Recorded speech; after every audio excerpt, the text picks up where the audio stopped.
Peace TV, the solution for humanity.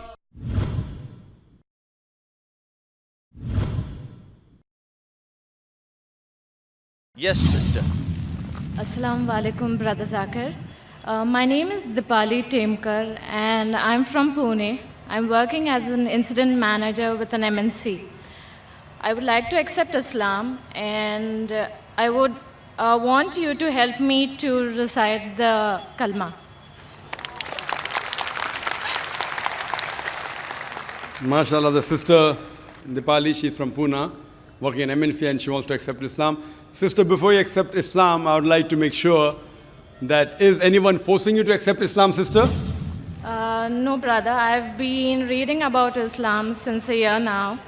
So I thought this is the best opportunity for me. MashaAllah. Is anyone forcing you?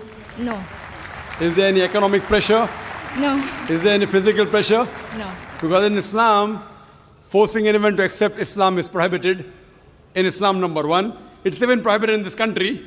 That's number two. But if someone wants to accept Islam willingly, no one can prevent you from. And inshallah, as your desire is, I will read the kalma. And inshallah, you can repeat it, sister. Yes. And I'd like to ask you before you start the kalma, that do you believe that there is one God? Yes. Do you believe that idol worship is prohibited?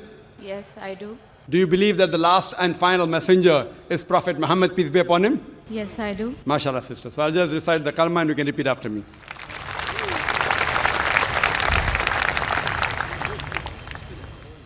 Ashhadu Ashhadu Allah Allah ilaha ilaha illallah illallah wa ashhadu wa ashhadu anna anna Muhammadan Muhammadan abduhu abduhu wa rasuluhu.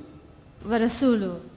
I bear witness I bear witness that that there is no God there is no God but Allah, but Allah, and I bear witness and I bear witness that that Prophet Muhammad Prophet Muhammad is is the servant the servant and the messenger and the messenger of Allah. Of Allah. MashaAllah, sister, you're a Muslim. And may Allah subhanahu wa ta'ala reward you. And I pray to Allah subhanahu wa ta'ala grant you Jannah. It's good that you have been studying Islam for 1 year. And it is good you read the Quran and the Hadith. Otherwise, if you had seen the media, maybe you would have never accepted Islam. So I pray to Allah subhanahu wa ta'ala that may He accept your effort and inshallah grant you Jannah. Thank you, sister. Thank you.